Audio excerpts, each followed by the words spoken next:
Bismillahirrahmanirrahim. Assalamualaikum warahmatullahi wabarakatuh.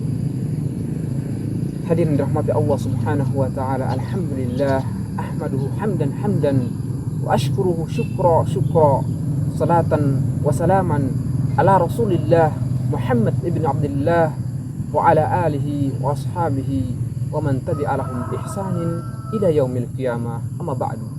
Hadirin yang dirahmati oleh Allah subhanahu wa ta'ala, semoga di bulan Ramadan, bulan yang penuh berkah, bulan yang penuh rahmat, bulan yang penuh maghfirah, semoga kita semua dirahmati dan diberkahi dan diampuni dosa-dosanya oleh Allah subhanahu wa ta'ala. Amin ya rabbal alamin. Hadirin dirahmati Allah subhanahu wa ta'ala, Ramadan seharusnya menjadikan diri ini semakin bertakwa kepada Allah subhanahu wa ta'ala. Takwa, apa itu takwa? Hadirin mati Allah subhanahu wa ta'ala. Takwa secara bahasa adalah al-wiqayah an syai'in yadur, ya, menjaga al-wiqayah anil hifdzi syai' amma yadur.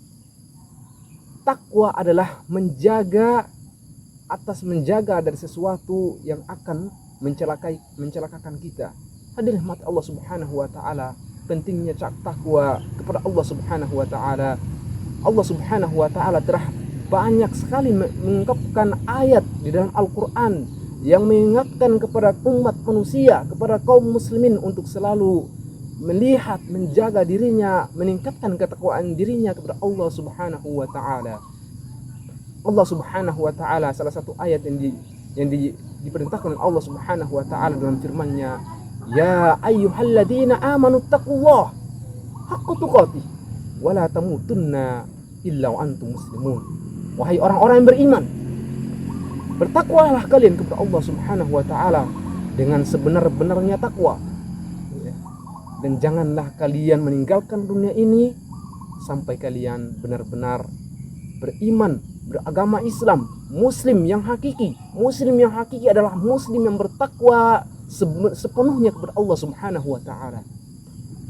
Seharusnya Ramadan menjadikan diri ini semakin bertakwa kepada Allah subhanahu wa ta'ala. Sampai kapan kita bisa bertakwa sepenuhnya kepada Allah subhanahu wa ta'ala?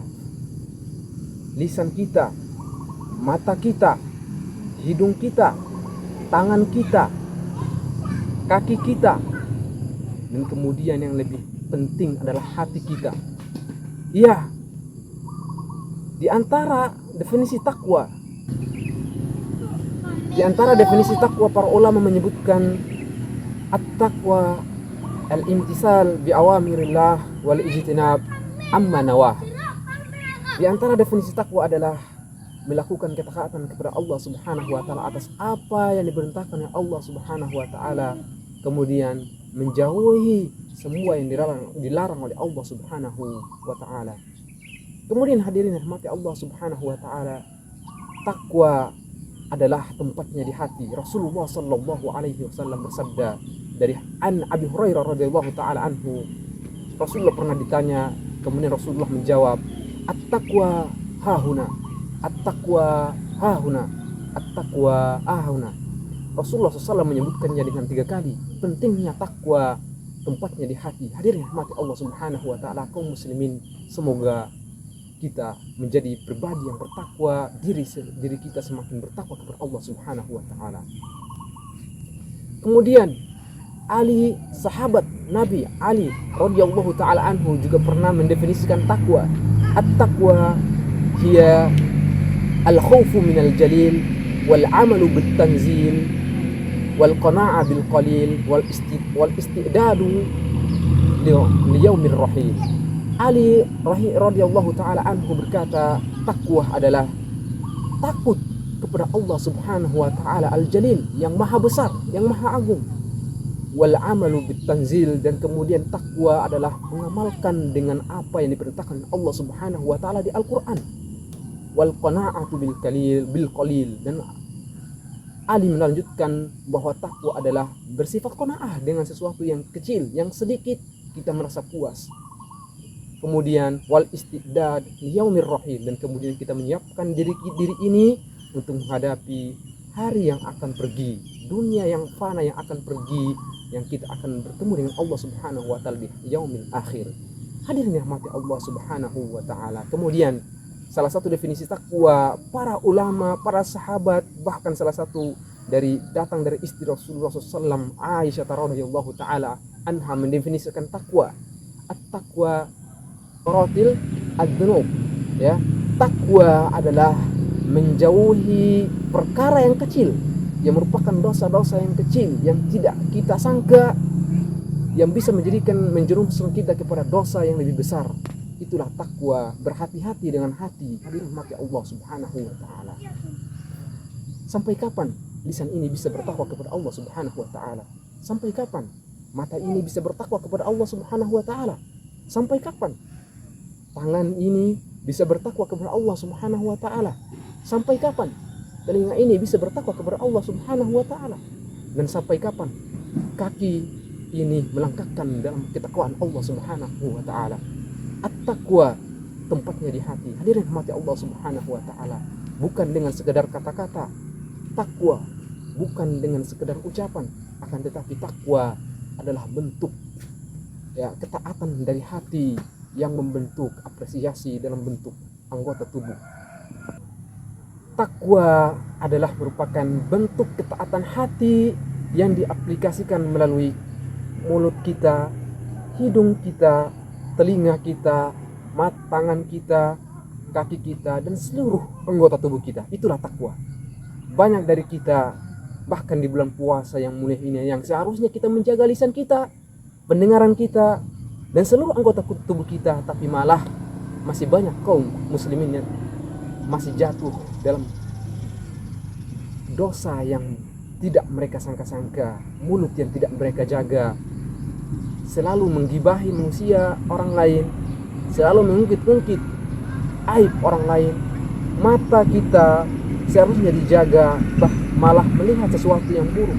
Telinga kita yang seharusnya mendengarkan perkara yang baik-baik, tapi malah mendengarkan sesuatu yang buruk. Hidung kita, tangan kita, bahkan kaki kita. Hadirin mati Allah Subhanahu wa taala. Takwa, ketaatan hati yang diaplikasikan melalui seluruh anggota tubuh kita. Sampai kapan diri ini bisa bertakwa kepada Allah Subhanahu wa taala? Hadirin mati Allah Subhanahu wa taala, sungguh takwa adalah amal yang sangat mulia di sisi Allah Subhanahu wa taala. Bahkan Allah Subhanahu wa taala menjadikan takwa adalah bentuk dasar daripada kemuliaan seseorang. Allah Subhanahu wa taala berfirman, A'udzubillahi minasyaitonirrajim. Inna akramakum indallahi atqakum. Sesungguhnya yang paling mulia di sisi kalian, di antara kalian adalah orang yang paling bertakwa kepada Allah Subhanahu wa taala. Lantas apa saja yang didapatkan orang yang bertakwa yang diterima dari Allah Subhanahu wa taala? Orang yang bertakwa akan mendapatkan keutamaan yang sangat mulia di sisi Allah Subhanahu wa taala. Di antaranya Allah Subhanahu wa taala mengumpulkan di dalam satu surat, di surat At-Talaq, dari ayat 2 sampai ayat 5, Allah Subhanahu wa taala menegaskan bagi mereka yang bertakwa Allah akan kasih, Allah akan memberikan ganjaran bagi mereka yang bertakwa. Di antaranya ada 5 poin. Allah Subhanahu wa taala menyebutkan di dalam surat At-Talaq ayat 2, Allah Subhanahu wa taala berfirman, "Wa may yattaqillah yaj'al lahu makhraja." Allah Subhanahu wa taala mengawali di ayat 2-nya, barang siapa yang bertakwa kepada Allah Subhanahu wa taala, yaj'al lahu makhraja, dia akan mendapatkan jalan keluar atas segala kesempitan yang dia alami. Ibnu Abbas rahimahullah radhiyallahu taala anhu, sahabat Nabi sallallahu alaihi wasallam, menafsirkan ayat ini bahwa Allahu yunjihi min karbid dunya wal akhirah. Allah Subhanahu wa taala akan menolongnya, membebaskan dirinya dari perkara kesulitan dunia dan akhirat. Hadirin mati Allah Subhanahu wa taala. Kemudian Allah memberikan ganjaran yang kedua di ayat yang ketiga, wa yarzuqhu min haitsu la yahtasib. Kemudian Allah Subhanahu wa taala berfirman, Allah Subhanahu wa taala akan memberikan rezeki bagi mereka yang bertakwa. Yarzuqhu min haitsu la yahtasib. Allah Subhanahu wa taala melancarkan rezekinya dari berbagai arah yang dia tidak sangka-sangka, yang tidak dia sangka-sangka. Allah Subhanahu wa taala menyebutkan ganjaran yang kedua dari sini, salah satu ulama Imam Rabi menafsirkan bahwa Allah Subhanahu wa taala yarzuqhu min haitsu la yadri. Dia akan memberikan rezeki sebagaimana dari jalan yang ia tidak sangka. Hadirin mati Allah Subhanahu wa taala. Kemudian di ayat yang berikutnya, ayat yang keempat, Allah Subhanahu wa taala menyebutkan ganjaran bagi mereka yang bertakwa. Wa may yattaqillaha yaj'al lahu min amrihi yusra. Allah Subhanahu wa taala memberikan poin yang ketiga, barang siapa yang bertakwa kepada Allah Subhanahu wa taala, yaj'al lahu min amrihi yusra. Allah akan jadikan perkara sulitnya dari rezekinya, dari perkara segala sesuatu yang ia alami kesulitannya, Allah Subhanahu wa taala akan memberikan kemudahan. Hadirin mati Allah Subhanahu wa taala, yaj'al lahu min amrihi yusra. Semua kesulitan akan dijadikan Allah Subhanahu wa taala menjadi mudah. Dadanya akan menjadi lapang. Semua aktivitasnya akan mengikuti arah kemudahan yang diberikan oleh Allah Subhanahu wa taala. Kemudian poin yang keempat dikatakan, wa may yattaqillah, barang siapa yang bertakwa, yukaffir anhu sayyiati. Allah Subhanahu wa taala akan menghapus dosa-dosanya. Hadirin mati Allah Subhanahu wa taala akan dihapus oleh Allah Subhanahu wa taala. Kemudian yang kelima, ganjaran yang kelima yang Allah sebutkan di surat At-Talaq ini, wa yu'zim lahu ajra. Allah Subhanahu wa taala akan melipat gandakan pahalanya. Wa yu'zim lahu ajra. Allah Subhanahu wa taala akan membesarkan, melipat gandakan pahalanya, pahala dari takwanya, melaksanakan perintah Allah Subhanahu wa taala dengan amal soleh. Demikian hadirin Allah Subhanahu wa taala, semoga Ramadan ini menjadikan diri ini semakin bertakwa kepada Allah Subhanahu wa taala, bukan sekedar lisan, tapi melalui aplikasi anggota tubuh kita diri ini. Hadirin mati Allah Subhanahu wa taala, semoga kita semua dijaga oleh Allah Subhanahu wa taala, dan semoga kita semua diterima amalan-amalan kita oleh Allah Subhanahu wa taala. Amin amin ya rabbal alamin. Wabillahi taufiq wal hidayah war ridha wal inayah. Subhanaka rabbil izzati amma yasifun. Assalamun alal mursalin walhamdulillahi rabbil alamin. Wassalamu alaikum warahmatullahi wabarakatuh.